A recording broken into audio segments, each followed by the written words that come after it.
चंचुला की प्रार्थना से ब्राह्मण का उसे पूरा शिव पुराण सुनाना और समय अनुसार शरीर छोड़कर शिवलोक में जा चंचुला का पार्वती जी की सखी एवं सुखी होना।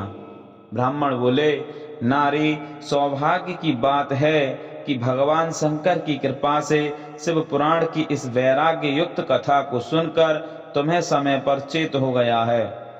ब्राह्मण पत्नी, तुम डरो मत, भगवान शिव की शरण में जाओ। शिव की कृपा से सारा पाप तत्काल नष्ट हो जाता है। मैं तुमसे भगवान शिव की कीर्ति कथा से युक्त उस परम वस्तु का वर्णन करूंगा जिससे तुम्हें सदा सुख देने वाली उत्तम गति प्राप्त होगी। शिव की उत्तम कथा सुनने से ही तुम्हारी बुद्धि इस तरह पश्चाताप से युक्त एवं शुद्ध हो गई है। साथ ही तुम्हारे मन में विषयों के प्रति वैराग्य हो गया है। पश्चाताप ही पाप करने वाले पापियों के लिए सबसे बड़ा प्रायश्चित है। सत्पुरुषों ने सबके लिए पश्चाताप को ही समस्त पापों का शोधक बताया है। पश्चाताप से ही पापों की शुद्धि होती है। जो पश्चाताप करता है वही वास्तव में पापों का प्रायश्चित करता है, क्योंकि सत्पुरुषों ने समस्त पापों की शुद्धि के लिए जैसे प्रायश्चित का उपदेश किया है, वह सब पश्चाताप से संपन्न हो जाता है। जो पुरुष विधि पूर्वक प्रायश्चित करके निर्भय हो जाता है पर अपने कुकर्म के लिए पश्चाताप नहीं करता, उसे प्रायः उत्तम गति नहीं प्राप्त होती, परंतु जिसे अपने कुकृत्य पर हार्दिक पश्चाताप होता है वह अवश्य उत्तम गति का भागी होता है। इसमें संशय नहीं। इस शिव पुराण की कथा सुनने से जैसी चित्त शुद्धि होती है वैसी दूसरे उपाय से नहीं होती। जैसे दर्पण साफ करने पर निर्मल हो जाता है, उसी प्रकार इस पुराण की कथा से चित्त अत्यंत शुद्ध हो जाता है। इसमें संशय नहीं है। मनुष्यों के शुद्ध चित्त में जगदम्बा पार्वती सहित भगवान शिव विराजमान रहते हैं। इससे वह विशुद्धात्मा पुरुष श्री सांब सदाशिव के पद को प्राप्त होता है। इस उत्तम कथा का श्रवण समस्त मनुष्यों के लिए कल्याण का बीज है। अतः यथोचित शास्त्रोक्त मार्ग से इसकी आराधना अथवा सेवा करनी चाहिए। यह भव बंधन रूपी रोग का नाश करने वाली है। भगवान शिव की कथा को सुनकर फिर अपने हृदय में उसका मनन एवं निधिध्यासन करना चाहिए। इससे पूर्णतया चित्त शुद्धि हो जाती है। चित्त शुद्धि होने से महेश्वर की भक्ति अपने दोनों पुत्रों ज्ञान और वैराग्य के साथ निश्चय ही प्रकट होती है। तत्पश्चात महेश्वर के अनुग्रह से दिव्य मुक्ति प्राप्त होती है। इसमें संशय नहीं है। जो मुक्ति से वंचित है उसे पशु समझना चाहिए, क्योंकि उसका चित्त माया के बंधन में आसक्त है। यह निश्चय ही संसार बंधन से मुक्त नहीं हो पाता। ब्राह्मण पत्नी, इसलिए तुम विषयों से मन को हटा लो और भक्ति भाव से भगवान शंकर की इस परम पावन कथा को सुनो।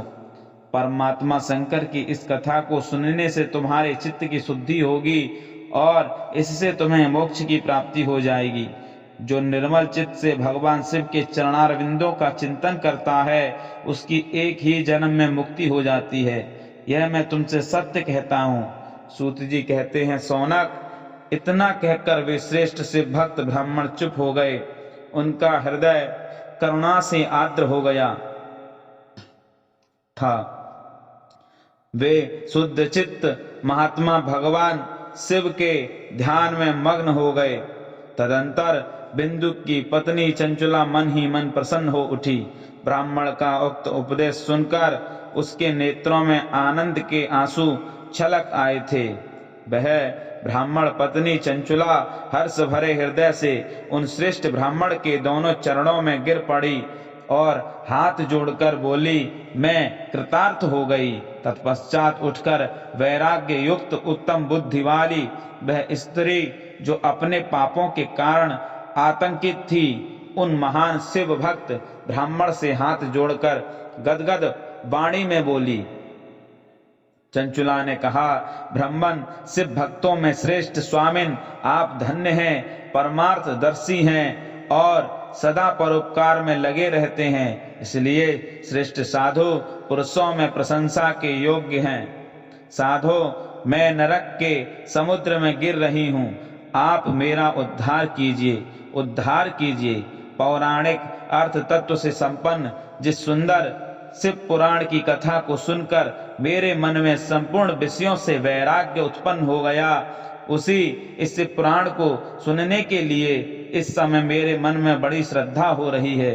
सूत जी कहते हैं, ऐसा कहकर हाथ जोड़ उनका अनुग्रह पाकर चंचुला उस शिव पुराण की कथा को सुनने की इच्छा में मन में लिए उन ब्राह्मण देवता की सेवा में तत्पर हो वहां रहने लगी।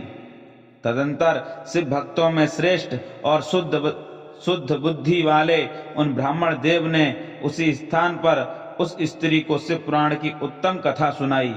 इस प्रकार उस गोकर्ण नामक महाक्षेत्र में उन्हीं श्रेष्ठ ब्राह्मण से उसने शिव पुराण की उस परम उत्तम कथा सुनी, जो भक्ति, ज्ञान और वैराग्य को बढ़ाने वाले तथा मुक्ति देने वाली है।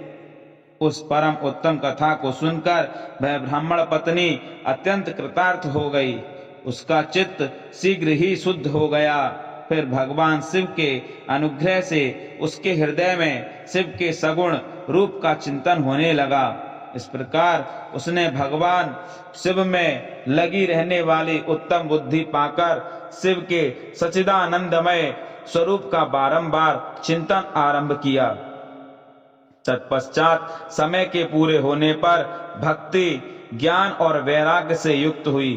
चंचुला ने अपने शरीर को बिना किसी कष्ट के त्याग दिया।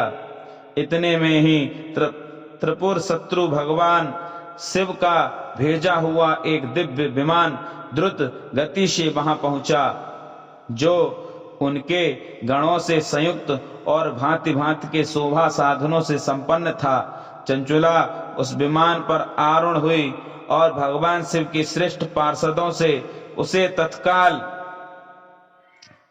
भगवान शिव के श्रेष्ठ पार्षदों ने उसे तत्काल शिवपुरी में पहुंचा दिया। उसके सारे मल धुल गए थे।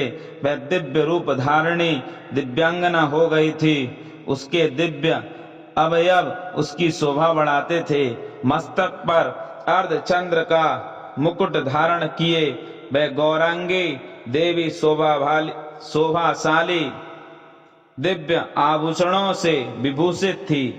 शिवपुरी में पहुंचकर उसने सनातन देवता त्रिनेत्रधारी महादेव जी को देखा। सभी मुख्य देवता उनकी सेवा में खड़े थे। गणेश, भृंगी, नंदीश्वर तथा वीरभद्रेश्वर आदि उनकी सेवा में उत्तम भक्ति भाव से उपस्थित थे। उनकी अंग कांति करोड़ों सूर्यों के समान प्रकाशित हो रही थी। कंठ में नील चिन्ह शोभा पाता था। 5 मुख और प्रत्येक मुख में 3-3 नेत्र थे। मस्तक पर अर्धचंद्राकार मुकुट शोभा देता था। उन्होंने अपने वामांग भाग में गौरी देवी को बिठा रखा था, जो विद्युत पुंज के समान प्रकाशित थी। गौरीपति महादेव जी की कांति कपूर के समान गौर थी। उनका सारा शरीर श्वेत भस्म से भासित था। शरीर पर श्वेत वस्त्र शोभा पा रहे थे। इस प्रकार परम उज्जवल भगवान शंकर का दर्शन करके वह ब्राह्मण पत्नी चंचुला बहुत प्रसन्न हुई। अत्यंत प्रीति युक्त होकर उसने बड़ी उतावली के साथ भगवान को बारंबार प्रणाम किया। फिर हाथ जोड़कर वह बड़े प्रेम, आनंद और संतोष से युक्त हो विनीत भाव से खड़ी हो गई। उसके नेत्रों से आनंद श्रुओं की अविरल धारा बहने लगी तथा संपूर्ण शरीर में रोमांच हो गया। उस समय भगवती पार्वती और भगवान शंकर ने उसे बड़ी करुणा के साथ अपने पास बुलाया और सौम्य दृष्टि से उसकी ओर देखा। पार्वती जी ने तो दिव्य रूप धारणे बिंदुक प्रिया चंचुला को प्रेम पूर्वक अपनी सखी बना लिया। वह उस परमानंद घन ज्योति स्वरूप सनातन धाम में अविचल निवास पाकर दिव्य सौख्य से संपन्न हो अक्षय सुख का अनुभव करने लगी। बोलो शंकर भगवान की जय।